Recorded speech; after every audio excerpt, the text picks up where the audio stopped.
Hello and welcome to Last Mixtape Podcast. My name is Stephen White, and on this week's show, we pay tribute to the late great Marianne Faithfull by exploring her collaboration with Metallica on The Memory Remains, and the latest music from the week that was.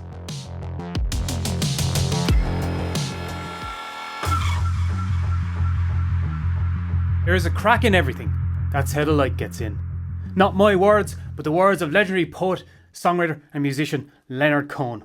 Why, Stephen? Dear listener, and indeed dear viewer, I hear you ask, you quoting Leonard Cohen at the start of this week's show. Well, that's because this week we'll be paying tribute to the late great Marianne Faithfull by delving into her collaboration with Metallica on The Memory Remains. Now, as always, dear listener, and indeed dear viewer, a little bit of a disclaimer, this is indeed a vibes podcast, so I'm not going to be reviewing anything in kind of like, this is a 10 out of 10, this is a 5 out of 5, this is the best thing ever. And also, I don't know what anyone was doing the day they recorded this album or anything like that, or this record or this single. I'm more going to go into the cultural and the impact of Marianne Faithfull and her career and how the two, her and Metallica, came to be and how it was kind of like a match made in heaven in a lot of ways. For me, I'm a huge Metallica fan, and actually my intro to Marianne Faithfull is through this song. So let's delve in. The Memory Remains. That voice. Croaking, world-weary, haunting. When Metallica's Reload came out in 1997, few young listeners, including myself, had any idea who the woman behind the ghostly refrain was. But that voice stuck with me. It lingered. Because, you see, that wasn't the voice she started with. Marianne Faithfull's career wasn't just long. It was a slow, painful rebirth. A rise, a devastating fall, and a return so powerful that it rewrote her entire legacy. This is the story of how a 60s Angevin became one of rock music's most haunting voices, and how The Memory Remains, a song about fading fame, became one of the most fitting chapters in an extraordinary life. Indeed, Marianne Faithfull was a survivor, and by the time she met Metallica to record The Memory Remains, she had lived an incredible and tumultuous life. Starting off with the 1960s, when as a teenager she met the Rolling Stones manager Andrew Long Oldham at a party, and through that would meet the Rolling Stones, and through that would again record the song As Tears Go By, the beautiful song written for her by Mick Jagger and the Rolling Stones. And it was a huge hit for her. She was 18 years of age, which is incredible when you think about it, to be thrust into the world of the swinging 60s in London and England, into that music scene. I believe the great Jimmy Page was the guitarist on that particular recording of As Tears Go By.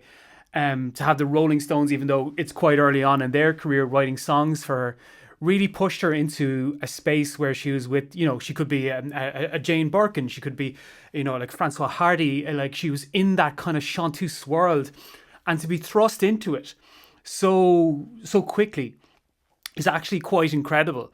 She would have a string of well-received singles and albums, her own self-titled record, Come Away With Me and North Country Made, and albums like that. And she had, as I say, established herself as part of that incredible 60s scene that we now look back on with such reverence. And indeed, she is a huge part of it when you think about people, when you watch interviews even with people from that era, even the Rolling Stones and Mick Jagger, with whom she had a relationship, that she is such a huge part of it, even, stuff like the Beatles and stuff like that. And an incredible voice. And when you listen to that voice, and we're talking now about Metallica, and we're talking about how she gets to this point some 30 years, about 30 years later, it's incredible how much she goes through and how much her voice changes. And I think that resilience, and as we were talking about at the start with Leonard Cohen's There's a Crack Where the Light Gets In, that idea of having to go through so much in your life to get to a point and wear that on you. And indeed, that is what happened with Marianne Faithfull. Now, I don't like on the podcast sticking too much to and here we go into all the terrible details and all the terrible backstories, because some of which are complete bollocks. She's an incredible musician and performer. But like a lot of people, like a lot of musicians at that time, and like a lot of people within that world, she fell to addiction, into homelessness after a couple of releases of her record. So between the late 60s and the early 70s, there is a period in which she is homeless and trying to revitalize her career. There's kind of a failed attempt, an album that will come out in the mid 80s was recorded but shelved. She was squatting in a flat. But in that kind of time, Marianne Faithfull had gone from this, very young teen pop, although with an edge, artist, to this terrible situation that she found herself in, an awful situation that she found herself in with homelessness and the drug addiction. She found herself in the world of punk. She was seeing a member of the band The Vibrators at the time when she was squatting in Chelsea. And indeed, so through that time, she had kind of immersed herself in what would be one of the biggest cultural explosions in music in quite some time, probably since rock and roll. And then after, well, you could say, disco and rap as well were also happening at the same time. She was immersed in the punk explosion. And indeed, she was in that world. Out of that becomes one of her greatest works, if not indeed her greatest work, Broken English. This wasn't just a comeback, it was a reinvention. Her voice, once so sweet and once just, and as tears go by, so beautiful in its innocence almost in that release of that track, is now scarred, is now got grit to it, it's got a world in it, it's got a life behind it. It is indeed the light that gets through the crack.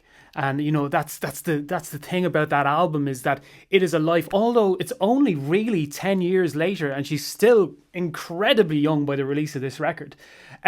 She's somehow lived such a life that it is now showing on her voice, it is showing on her music. Broken English is seen as one of the great English albums of all time. It is seen in some ways as punk, post-punk. It's almost a prototype for PJ Harvey and people like that. It completely reinvents Marianne Faithfull's career from what she had become, and this journey she had gone through, these scars that she had from such a hard life in the early 70s, had now borne fruit artistically in Broken English. And I think that's the real story of Marianne Faithfull when you look back at her career, is, as I say, that survival instinct, that ability to turn pain into art.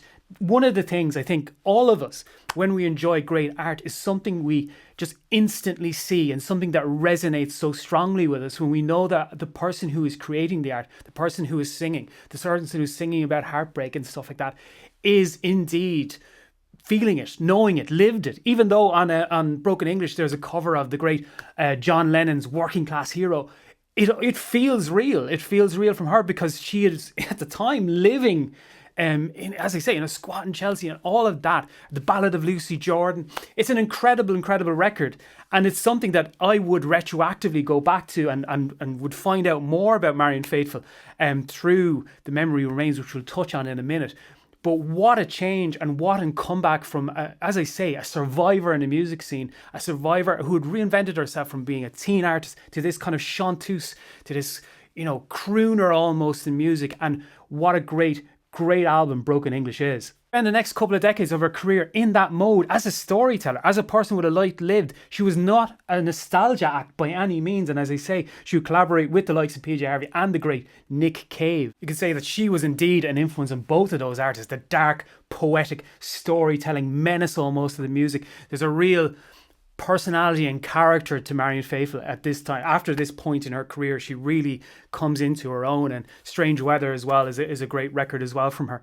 And that kind of collaboration and that kind of people taking her in almost and accepting that this is a real true artist with a true life spent.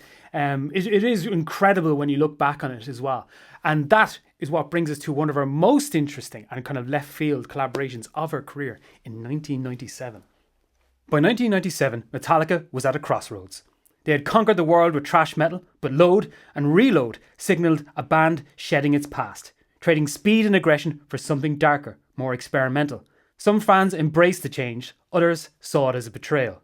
They weren't the same band they once were, and for the first time, they are facing the weight of expectation, of legacy, and of what it meant to evolve and leave the past behind.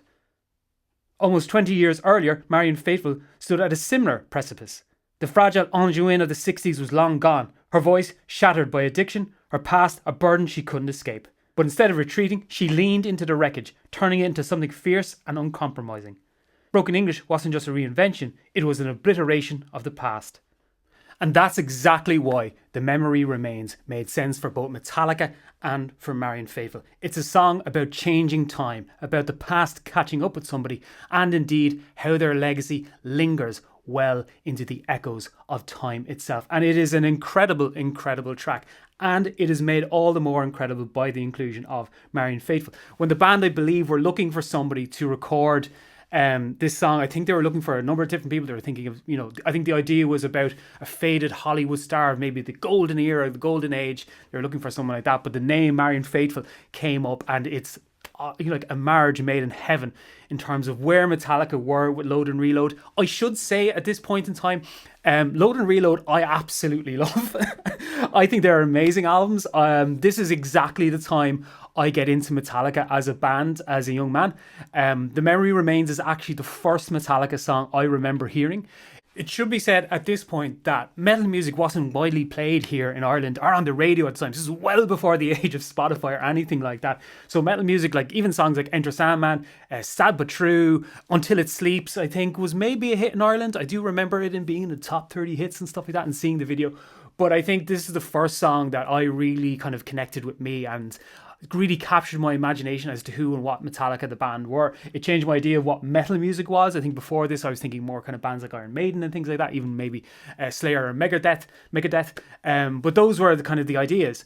Metal music wasn't widely played, so my first exposure really to Metallica on a kind of a constant basis was this song. A big shout out to my friend Greg as we were growing up, who had all the Metallica CDs and records and stuff like that, and I got loads of them from him, and he would play the music, and he was such a fountain of knowledge when it came to Metallica, and I really learned a lot about the band from him, and that's where my love of the band came from, in and around that time, to Load, to Reload, and S&M, Garage Days and stuff like that, all records that I really loved.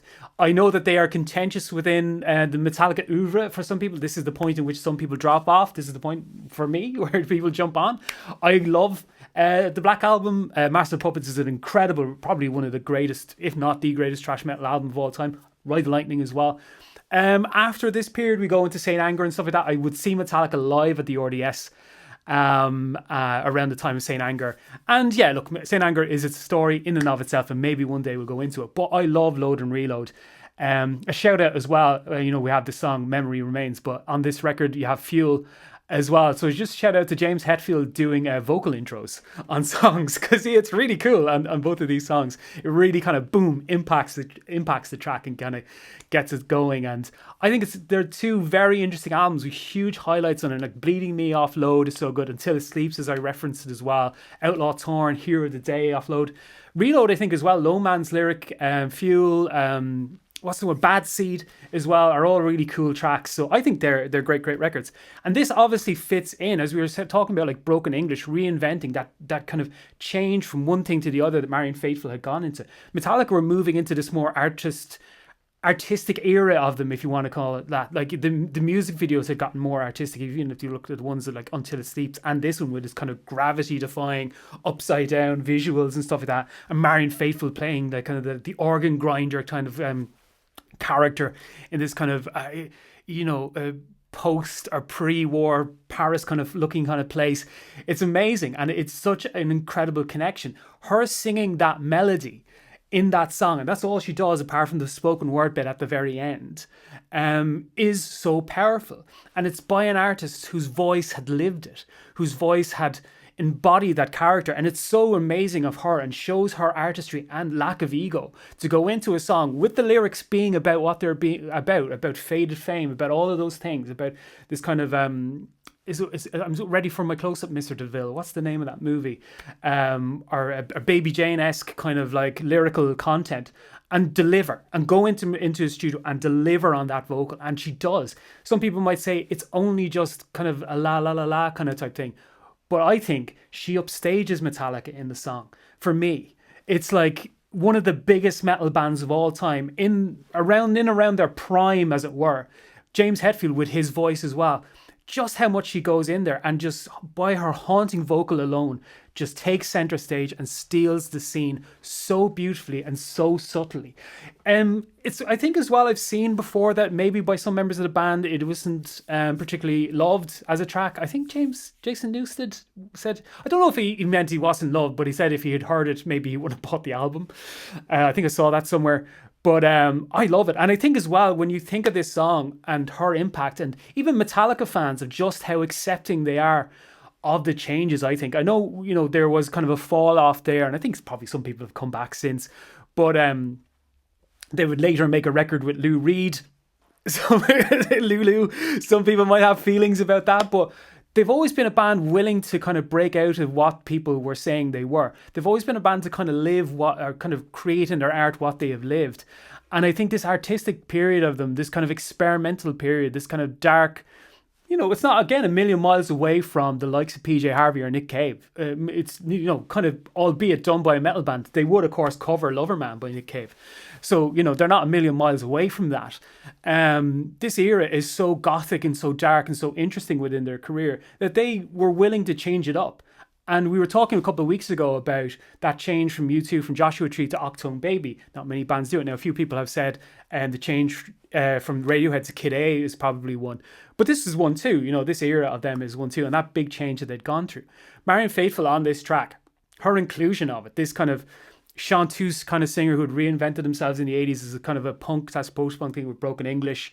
Her early career with the Stones and Its Tears Go By as this kind of teen kind of singer is so interesting and such a perfect marriage. Her and James Hetfield's voice on this just meld so perfectly together, and they shouldn't, but sometimes that contrast plays it. She plays a character, she plays a role, and she does it so fantastically on The Memory Remains that it's hard to kind of think of anything else when you listen to that record. Indeed, when you watch or you listen to the version on S&M, the great orchestral record that they did with the late great Michael Kamen as conductor, and I think arranger on some parts, they do The Memory Remains. It's one of the songs that does it, and that beautiful moment at the end where the crowd, again, Metallica in this kind of different space. This is a heavy metal band, a thrash metal band in the early days, Kill 'Em All, playing with an orchestra, and there are fans there to see it, and they're singing along to the Marianne Faithfull part at the very end. Do go out and seek it out. It's a beautiful part of that concert where they're just singing to, I think they're singing James, they're singing to the band, but I think it's Sing It to James. Jason says Sing It to Het, and it's just this beautiful, beautiful moment. I'm forever fascinated by this period in Metallica's career, so it's great to kind of delve into it and just show that, yes, look, Marianne Faithfull is an artist of great artistry, but this cameo, as it were, this scene-stealing kind of cameo, as it were, is just so perfectly placed for both her and Metallica at this time. And Memory Remains, I think, for many Metallica fans, not all, is one of their favourite songs. It's certainly one of my favourite songs. If you want to know my favourite song by Metallica, it's Hero of the Day, specifically the S&M version of it. But that kind of period is so great, and I love this marriage of it. Going back to Leonard Cohen and the crack where the light comes in, we think of this kind of the idea of the life lived, living the character, believing it. That's what we want. No matter what genre it is, it could be punk, it could be hip hop, it could be metal, it could be anything else. We want to believe the people who are singing, and we want to believe the people who are making the art. We want to believe the artist, the painter, the sculptor, the dancer, the musician. We want to believe them all. Why? Because we want to relate to it. And on this track, Marianne Faithfull steals the show by doing something completely relatable, because you believe Marianne Faithfull when she sings those lyrics. Time changes everything. Voices age, bodies break, careers rise and fall. Some artists fight against it, clinging to past glories, desperate to sound and look as they once did. Others embrace it, letting their scars become part of their music. Marianne Faithfull didn't just survive, she transformed. Her voice, once delicate and ethereal, became something raw, unshakable and unforgettable. She turned ruin into reinvention, tragedy into art. And Metallica? They knew a thing or two about reinvention themselves. In 1997, they stood at a crossroads, testing their audience patience, pushing beyond their past. Some hated it, some embraced it. But what they created with The Memory Remains was more than just another song. It was a meditation on time, on fame, on the ghosts that linger long after the spotlight fades. But for Marianne Faithfull, time didn't erase her. It defined her. It made her voice more than just a sound. It made it a story. And now, in her absence, the memory remains. The memory remains indeed. Rest in peace, the late, great Marianne Faithfull. So, what do you think? Is this one of her best appearances on a record? Do you love broken English? Do you love her early career? What parts of Marianne Faithfull's legacy and career speak to you? Yes, dear listener, they seek him here, they seek him there. Those musos seek him everywhere. Is he in heaven or is he at the disco? The damned elusive Count of Monte playlist. Oh yes, dear listener. The style and profiling limousine riding Jeff Lynne playlist making son of a gun has once again returned from the shores of Playlistia to bring you another beautiful bounty in the form of TLMT's Irish mixtape here on Spotify. New Irish music incoming, starting off with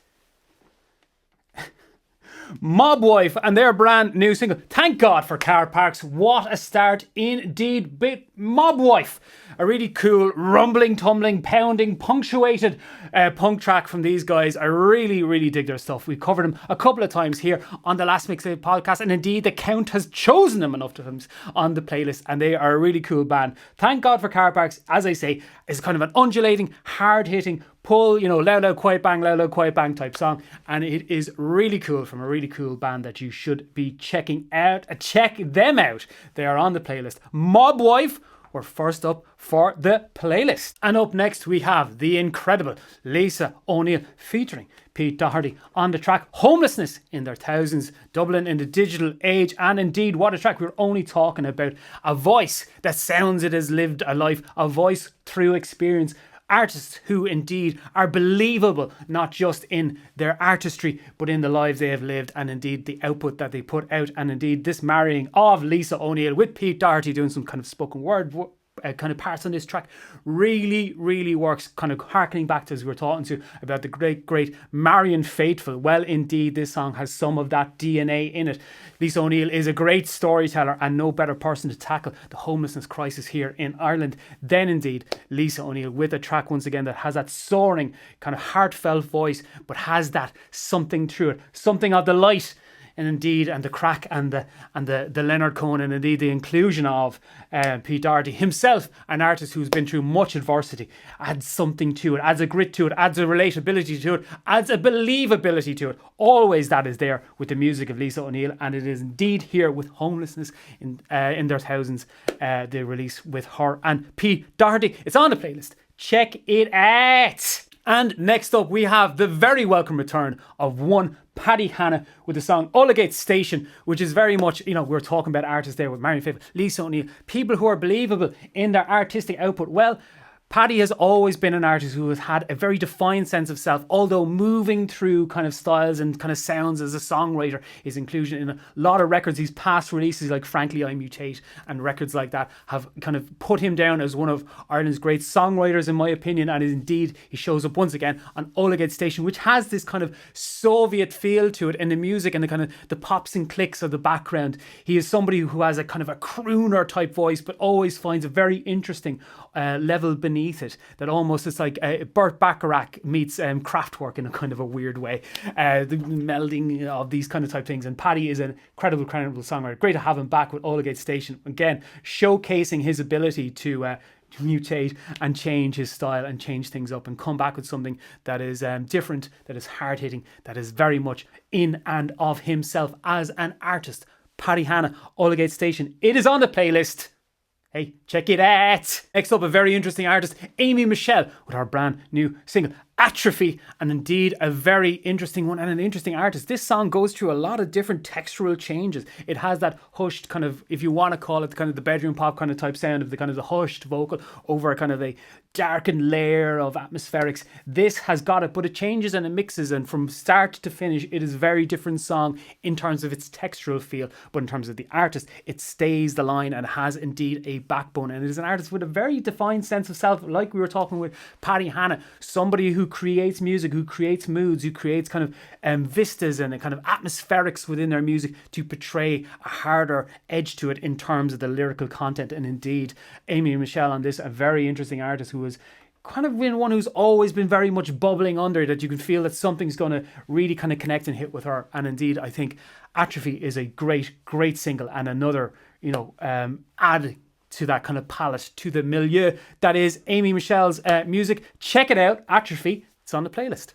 And last up from the Count of Monty playlist, though, this week we have Four Faces with Overnight. And indeed, it's really cool to see some indie pop coming here where you have different kind of type things and different kind of textures this week. But indeed, some hard-hitting, big chorus kind of work. It's great to see the kind of the artistry within that as well, and the time that it takes and the maturity in which it takes to write songs like this. And indeed, Four Faces are a band that we've featured here on the Last Mixtape podcast before, and have done really cool work in terms of what they do, the kind of the push and the pull, the giving the expectations of the genre and giving you that kind of the big chorus, the kind of the not reserved verse, but something to hold back in reverse, so you have something in the chorus and somewhere to go in their tracks. And they very much weave that within their music. Overnight is a track that indeed does that. Once again, shows that they can match their ambitions with their songwriting and indeed with the production. Another band we're talking like Amy Michelle, that you can feel that there's when something is about to click, or it will click in a big way for this band. So indeed, Four Faces, Overnight, close up this week's Count of Monty playlist. Though, but dear listener, my dear friend, have no fear. For the Count of Monty playlist, though, shall return next week with more tracks from the Irish music scene for you to check out. You can check them out always, anywhere. As I always say, though, with this is not the only Irish music released this week. There's loads of Irish music. Go out and check it out. Loads of music all over the world. Check it out. Don't just limit yourself to any one scene. Listen to music, however, whenever you can. It's one of the best things you can do because music is really cool. I like music. I do a whole thing about music. This thing that I'm doing right now, the County Monty playlist, though, is doing it. So he shall return next week with another beautiful bounty. And if you have songs indeed for the Count of Monty playlist, though, he shall consider them, and maybe you'll be on the playlist next week.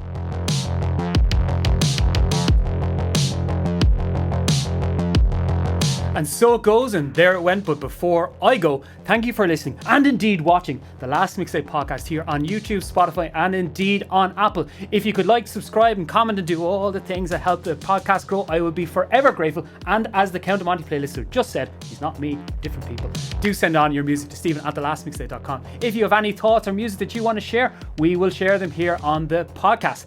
But for now, that was the Last Mixtape podcast. You were the listener and indeed the viewer. I was Stephen White. Hey, so long.